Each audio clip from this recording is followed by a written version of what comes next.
Madame, Monsieur, bonsoir. Le journal, nous commençons notre journal par les principaux titres. Abdallah Hamdok dévoile le premier gouvernement soudanais depuis la chute en avril du président Omar al-Bashir.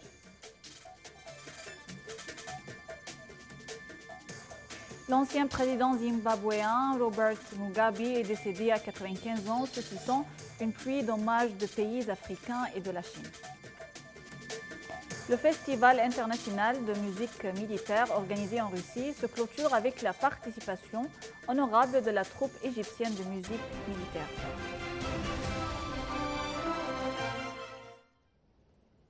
Le Premier ministre Dr Moustapha Madbouli a indiqué qu'il suit périodiquement tous les détails et les étapes du déplacement vers la nouvelle capitale administrative tels que les travaux de la construction, le transfert des employés, la gestion du quartier gouvernemental et le processus de la mécanisation et la transformation numérique des installations gouvernementales.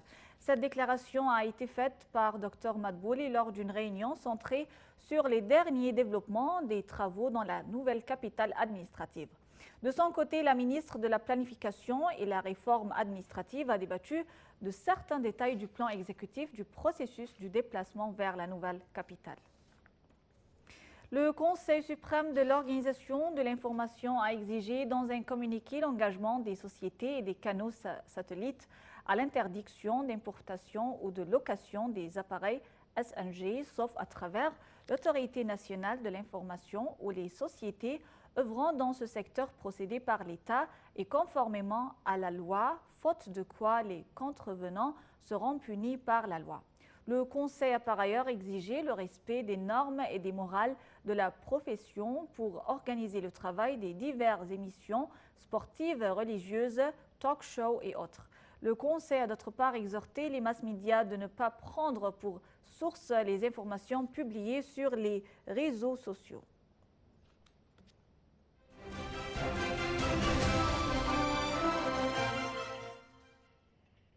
Le premier gouvernement au Soudan a été dévoilé hier, une étape majeure en plein processus de transition avec la mise en place d'institutions devant mener à un pouvoir civil.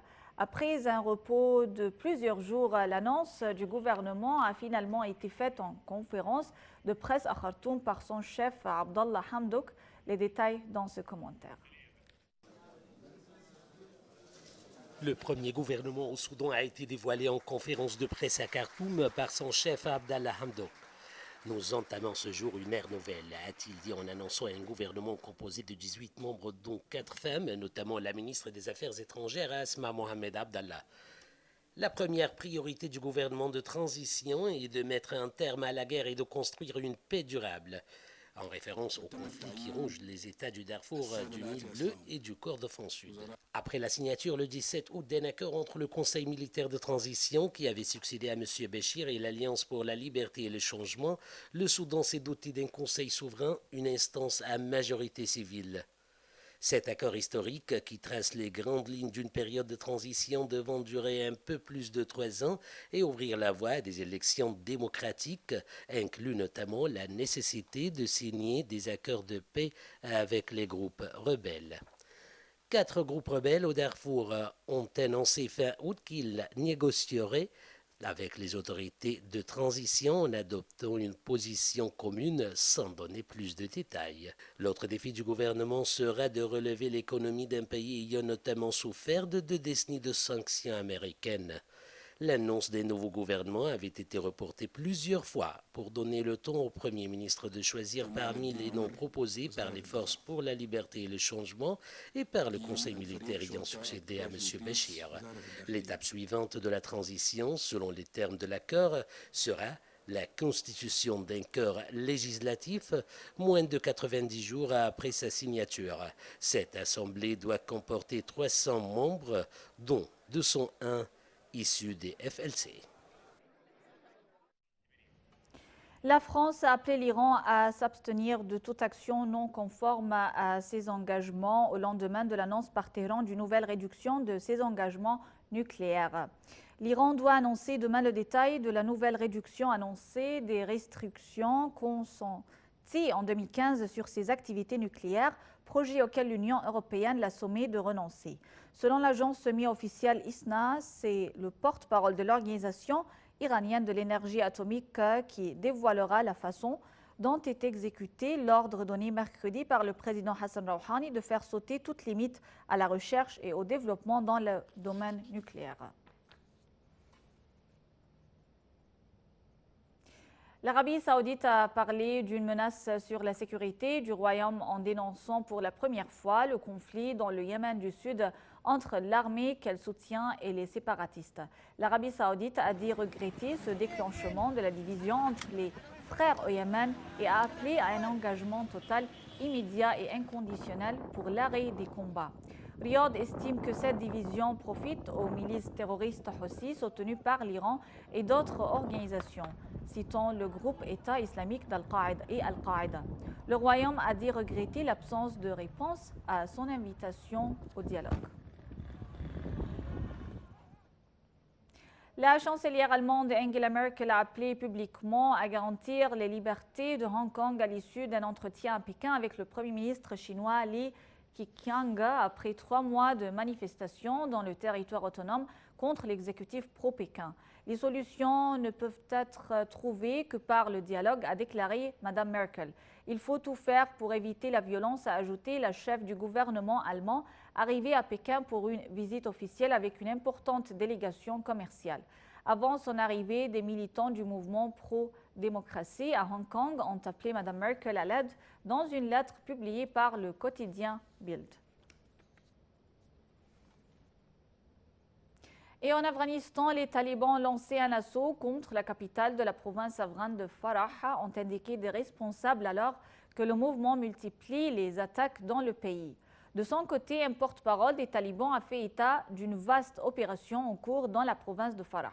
L'issue des combats vendredi reste incertaine.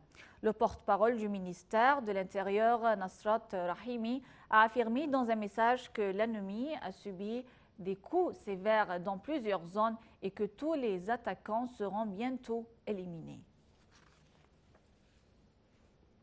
L'ancien président zimbabwéen Robert Mugabe, héros de l'indépendance qui a dirigé d'une main de fer son pays de 1980 à 2017 et réuni son économie, est décédé à l'âge de 95 ans, a annoncé le chef de l'État Emmerson Mnangagwa.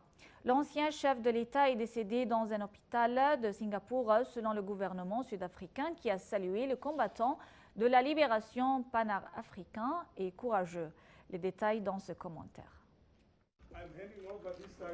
Le président Robert Mugabe, dont la mort a été annoncée aujourd'hui, a dirigé le Zimbabwe d'une main de fer pendant 37 ans, de la proclamation de son indépendance en 1980 jusqu'à son éviction par l'armée et son parti en novembre 2017.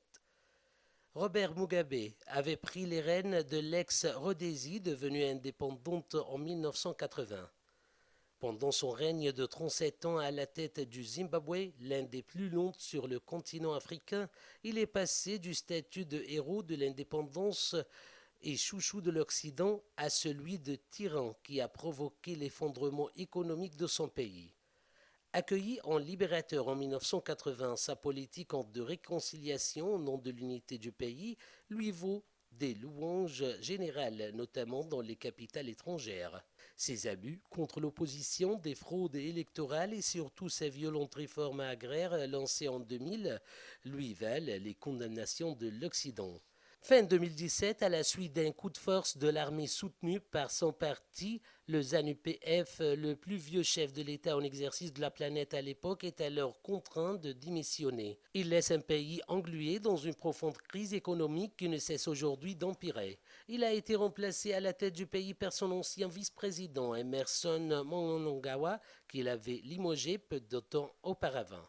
Depuis sa démission humiliante, le vieil homme à la santé fragile avait fait de très rares apparitions publiques. Selon la presse locale, il a effectué de nombreux séjours médicaux au Singapour où il allait régulièrement depuis plusieurs années.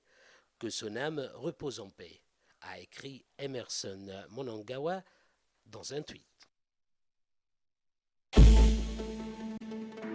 Notre chaîne vous propose un large choix de programmes politiques, économiques, culturels et sportifs.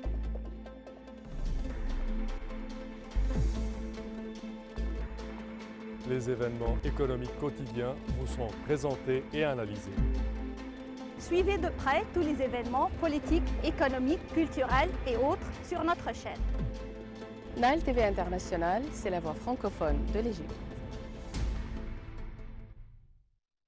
La 12e édition du Festival international de musique militaire organisé en Russie s'est clôturée avec la participation honorable de la troupe égyptienne de musique militaire parmi les troupes représentant 13 pays de différents continents.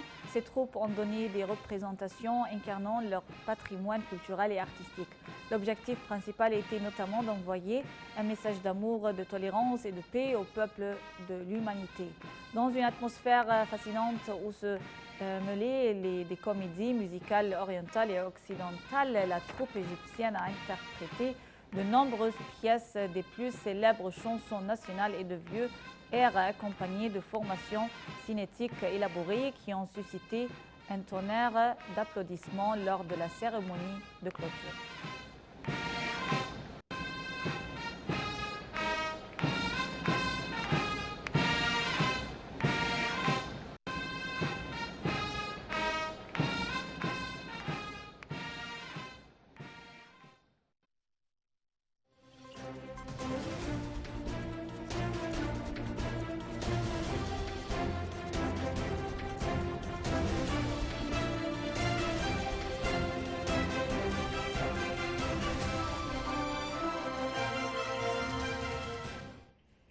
La Bourse du Caire a enregistré cette semaine quelques 3 milliards et 100 millions de livres de gains de la capitalisation a grimpé à 773 milliards et 300 millions de livres égyptiennes, contre 770 milliards et 200 millions de livres au cours de la semaine dernière. Selon le rapport hebdomadaire de la Bourse du Caire, les indices principaux et secondaires ont varié cette semaine entre hausse et baisse. L'indice principal UGX30 a grimpé de 0,66%, alors que l'indice secondaire UGX70 a perdu 0,03%. En contrepartie, UGX100 a gagné 1%. D'autre part, le volume des échanges a marqué une hausse s'élevant à 19 milliards de livres.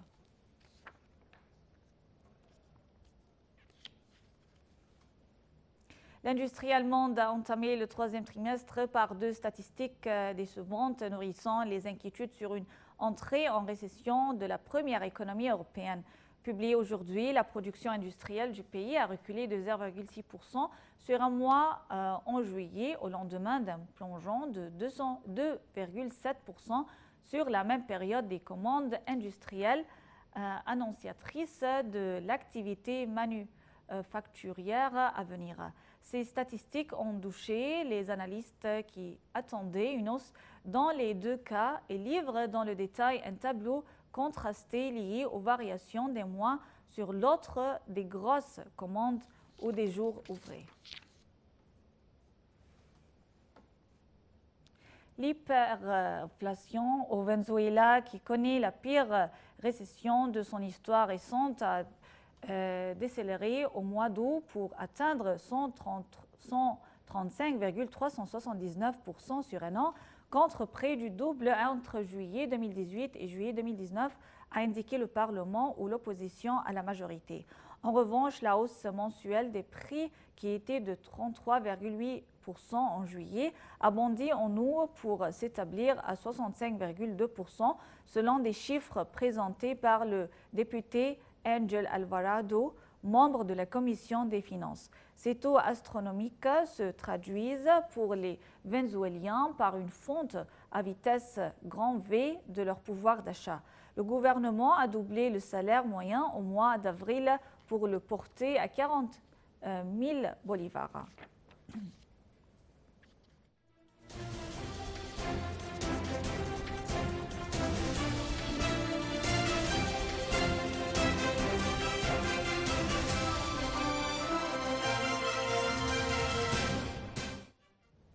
Et sur notre page sportive, Rafael Nadal, numéro 2 mondial, s'est qualifié pour les demi de finale du US Open en battant l'Argentine Diego Schwartzman, 21e, 6-4, 7-5, 6-2 en 2h47. Les demi-finales messieurs de l'US Open se joueront aujourd'hui avec le duel entre Dani Medvedev, 5e mondial, et Grigor Dimitrov, 78e, Rafael Nadal, 2e, jouant ensuite contre Matteo Berrettini. Serena Williams, 8e mondiale, s'est qualifiée pour sa 10e finale de l'US Open en battant l'Ukrainienne Elina Svitolina, 5e, 6-3, 6-1 en 1h10. Demain en finale contre Bianca Andreescu, Serena Williams aura l'occasion de devenir seule détentrice du plus grand nombre de victoires à l'US Open en remportant son 7e trophée à Flushing Meadows.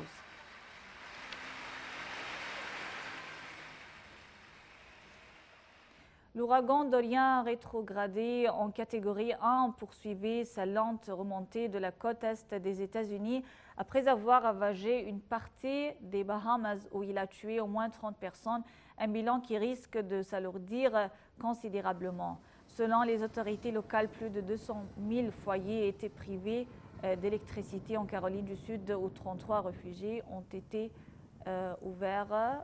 Le président Donald Trump a assuré suivre la situation de près, tweetant s'être entretenu par téléphone avec M. Cooper ainsi qu'avec les gouverneurs des États de Caroline du Sud et de Géorgie.